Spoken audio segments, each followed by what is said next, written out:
The unquenchable longing that all people strive for in their lives, or the greatest longing rather, is that unquenchable desire for love.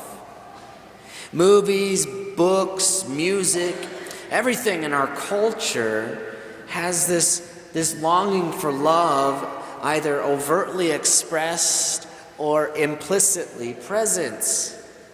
So fundamental to who we are as a society, as a people. This longing shapes all our discussions, social, political, economic, whether we recognize it or not. However, this longing for love, like any desire, can be misguided and lead us individually or as a community to make erroneous conclusions or condone or commit even certain acts in the name of love, which actually can cause harm. In 2005, Pope Benedict XVI wrote his first encyclical titled Deus Caritas Est, which is literally translated, God is love, taken right from the first letter of St. John. In this great exposition of the love of God, which Pope Benedict finished based on the text of his predecessor, St. John Paul II, the Holy Father broke down the types of love into the three classical understandings of love, known by their Greek names, eros, philios, and agape. Now, this very lengthy and theologically dense exposition of the love of God breaks each of these three types of love down in detail and their relationship with each other. And while we don't have the time today to go into that kind of depth, our readings today provide us a framework to understand these categories and how we might fully and more perfectly imitate God, who is love. And so, I think we must first understand what are eros, philios, and agape. In simple terms, we might define them as follows. Eros is the sensual, physical, emotional feeling of love, the one we're most familiar with. It's a very real and very human aspect of love. In modern English, the word erotic takes its root from this word, and I think it gives us a framework to understand its meaning. It's a gratification, a very sensual feeling that's received when one encounters something and evokes a certain feeling of love. Sometimes this is met with euphoria, sometimes with tears, sometimes with that unexplainable fluttering of the heart that cannot be put into words. Eros is in fact what most people associate with love. However, properly speaking, it is very much emotional and physical, but lacks a depth that philios and agape possess. Philios is that brotherly love that one shares between oneself and one's neighbor. It takes its root from the Greek word for son. It's very much rooted in relationship as a son to the father, as one to another. It's how we love our neighbor, we love our children, our parents, even our country. It's beyond the purely emotional, pure feelings. In many cases, this can even seem like or be a response of a sense of obligation, perhaps devoid of any physical effect or enjoyment at all. But then there is the third classification, agape. This is a rather new concept in the Christian era. This concept of love transcends the others. While it too is a love that is relational, dealing between others, it surpasses that filial brotherly love in that it's a desire for the one who is loved, not an obligation or pleasure or for any other reason, but the only motivation for this agape love is the sake or the good of the one who is loved. Now, this might sound odd on the surface, but I think any mother of a newborn child can easily relate. For when you hold your newborn baby, the pains of childbirth are washed away in the tears of joy in beholding your newborn in your motherly embrace.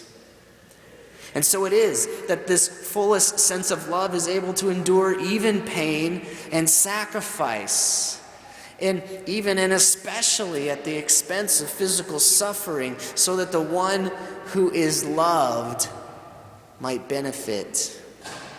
In fact, the Mass in the most ancient times, right after Christ's death and ascension into heaven, was referred to as the agape feast, due to the sacrificial nature of Christ's love for us. And now I know you're saying or thinking, I thought you said this would be simple. Our second reading today from St. Paul's first letter to the Corinthians gives us a beautiful exposition on the love that we're speaking about. Here in his 13th chapter, Scripture scholars call this his hymn to charity. Paul sings the praises of love as seen from 3 points of view. First and foremost, the superiority and the absolute need of this gift. We need love, referring back to that longing that we all have deep within our hearts and our souls. Secondly, its features and its expressions. What does love look like, and how does it express itself? How does it come out in our lives? And thirdly, the fact that love endures forever. The love that Paul is speaking about in this great hymn, this great canticle of praise, is indeed the highest form of love, agape, which without it we are nothing. He's not talking about the purely sensual form of love or just an obligatory form of love, but this highest form of self-sacrificial love concerned about the beloved. St. Gregory the Great writes in his commentary on this chapter and gives us an even deeper understanding based on this text. And he goes line by line, word by word, and I think it gives us a very helpful analysis even in our own day. Love is patient because it bears serenely the injury it suffers. It is kind because it repays evil with good. It is not jealous because it covets nothing in this world. It does not know what it is to envy worldly prosperity. It is not boastful because it yearns only for spiritual reward and is not carried away by external things. It is not arrogant because it thrives only on the love of God and neighbor, and avoids whatever would take it from the path of righteousness. It does not insist on its own way, because it scorns as alien those things it temporarily possesses here below, and seeks to hold only onto that which endures. It's not irritable, and even though injuries seek to provoke it, it does not let itself have any desire for vengeance. For no matter how difficult a time love may have in this life, it hopes for greater reward in the next. Love is not resentful because it has invested its thought in the love of purity. And having rooted out all hatred, it is incapable of harboring in its heart any type of aversion. Love does not rejoice at wrong because it feels affection for others and does not rejoice at seeing the ruin of even its enemies. And love rejoices in the right because by loving others as it loves itself, it is pleased to see goodness in them as if it were indeed something to its own personal advantage. In summary, we could say, just as St. Paul said, love bears, believes, hopes, endures all things. But how is this possible?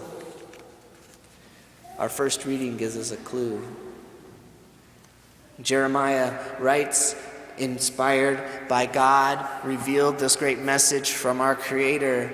Before I formed you in the womb, I knew you. Before you were born, I dedicated you. God made us like himself in his own image and likeness, formed from nothing into that perfect reflection of himself, he who is love. For as St. Paul goes on to say, that the enduring nature of love will never disappear. In this way, it is greater. Love is greater than all of God's other gifts to man.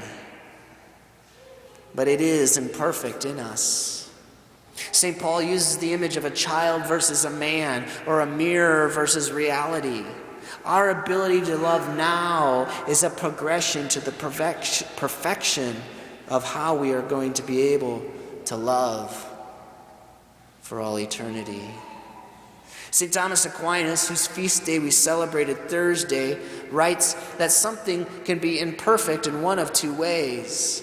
One, because it contains some form of defect, or because it will later be superseded. Our love here and now can be imperfect the same way. Defectively, if it is not properly directed towards its object. A purely erotic, emotional love without depth is defective, as it neglects the relational aspect that true love embodies. But in the same respect, a purely filial love of God, of neighbor, or self that only acts out of obedience is also defective, lacking. But the full gift of self for the other, which we call charity, is the love of God and does not disappear, even with time or even with death, but rather increases. And that more perfect knowledge of God that one possesses more perfectly increases one's love of he who one knows.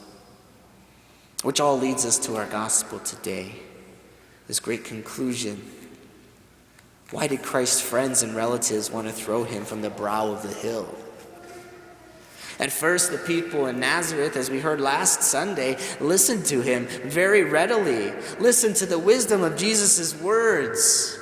However, they were very superficial. They were the clashing cymbals that St. Paul speaks about, if you will. They were very narrow-minded in their pride, and they felt hurt that Jesus, their fellow townsman, had not worked in Nazareth the very wonders and miracles that he had worked elsewhere. They presumed to have a special entitlement, that they demand that he perform miracles to satisfy their vanity, but not with the desire to be changed, to grow closer to God. God is not a vending machine for our convenience. He is three persons in one God, inviting us to be in a relationship of love with him. The widow in Zarephath and Naaman the Syrian were pagan examples of God's mercy, reaching out to those beyond the covenant. Not because they had any obligation, not because of any emotional or sensual pleasure involved, but because they loved with all their hearts, all their souls, and all their might. In view of their attitude, Jesus performs no miracle for his relatives, his friends, which in fact is his response normally to a lack of faith. And we can understand this only if we are humble ourselves and genuinely resolved to make ourselves available to him. Christ points out the examples of the widow and Naaman the Syrian to draw us out of our complacency, to be complacent with that purely physical and or emotional aspect of love, or perhaps that duty-bound relationships, to call us to something more, to God himself. A calling that's imprinted on our very souls from the moment that we were created in our mother's wombs. A calling to love completely forever. That unquenchable source of love, who is himself love. To be with God forever in heaven.